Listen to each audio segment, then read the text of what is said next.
এটা নতুন করে নিষেধ করার কিছু নেই, এটা আগে থেকেই নিষেধ করা আছে। 2002 সালের আইন থেকে নিষেধ করা আছে।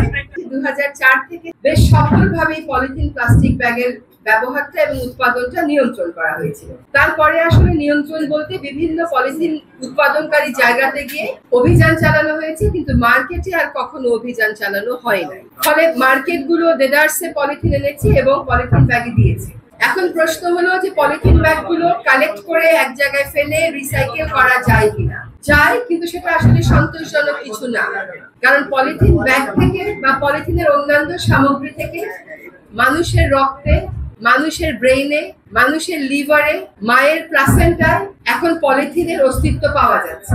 বাংলাদেশের পলিথিন দিয়ে মোড়ক করার কারণে লবণের মধ্যে মাইক্রোপ্লাস্টিক পাওয়া যাচ্ছে। আমাদের অনেক কটা নদীর মাছের মধ্যে মাইক্রোপ্লাস্টিক পাওয়া যাচ্ছে। কাজেই প্লাস্টিকটা ব্যবহার করাটাই আসলে একটা ক্ষতিকারক বিষয়। 1 অক্টোবর থেকে দেশে বিদ্যমান যে নিষেধাজ্ঞা আছে পলিথিন এবং প্রোপাইলিন ব্যাগের ভিতরে, সেটা আমরা সুপার শপিং মলগুলোতে প্রয়োগ করতে যাচ্ছি। 1 নভেম্বর থেকে আমরা কাঁচা বাজারে প্রয়োগ করতে যাচ্ছি। একই সাথে 1 নভেম্বর থেকে পলিথিন যারা উৎপাদন করে সেখানেও আমরা জোরে আমাদের অভিযোগগুলো পরিচালনা শুরু। সকলেই কিন্তু পর্যাপ্ত সময় পাচ্ছেন। আমরা বিকল্প সরবরাহের জন্য কাজ করছি।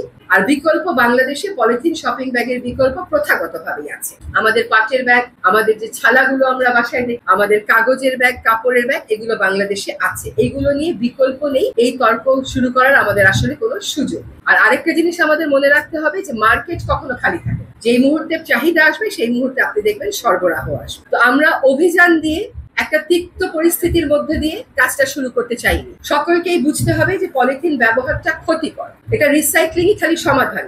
আগামীকালই আমার কাছে আসবেন যে আপা বুড়িগঙ্গা নদী পরিষ্কার করে দেন। কেমন করে দিব? ওইটা নদীর তলদেশে তো 3 থেকে 6 ফিট আপনার পলিথিনের আস্তর পড়ে আছে, যেটা ড্রেজিং মেশিন দিয়ে তোলা সম্ভব হচ্ছে না।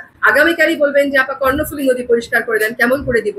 তা ওটা তলদেশেও তো পলিথিন। সাম্প্রতিক সময় নদী দূষণ নিয়ে একটা গবেষণা হয়ে গেছে। সেখানে 56টা দূষিত নদী, 56টার তলদেশে এই পলিথিনের পুরো আস্তর। সুতরাং পলিথিন শপিং ব্যাগ নিয়ে আমরা শুরু করি, ক্রমান্বয়ে আমরা অন্য একবার ব্যবহার্য প্লাস্টিকের বিরুদ্ধে যাব। আমরা কিন্তু সব প্লাস্টিকের কথা বলছি না, যেটা একবার ব্যবহার করে ফেলে দিই, কালেকশন হয় না, সেইগুলোর ব্যাপারে আমরা এগোবো। অভিযানের একটা বড় শাস্তি আছে, সেটা আমাদের লক্ষ্য না। আমাদের লক্ষ্য হচ্ছে একটা খারাপ জিনিস আমরা নিরুৎসাহিত করছি, এখানে শাস্তি দিয়ে মানুষকে কেন বলতে হবে যে তুমি খারাপ জিনিসটা নিও না।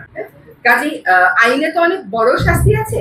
আমরা উৎপাদনকারীর কিন্তু কোনো ছাড় নেই, কারণ তাকে বারবার বলা হয়েছে, বহু বছর বলা হয়েছে, তার বিরুদ্ধে ক্রমাগত অভিযান চলেছে, কিন্তু সেই অভিযান ফলপ্রসূ হয়নি।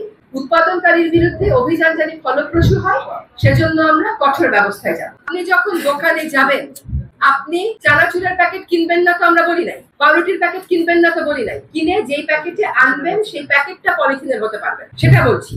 আমি বললে এই মুহূর্তে তো পাউরুটি আর চানাচুর ওরা অন্য প্যাকেজিং এ যেতে পারছে না, সেখানে আমরা ডিজাইনে পরিবর্তন আনবো, টিস্যু ব্যাগে ডিজাইনে পরিবর্তন আনা।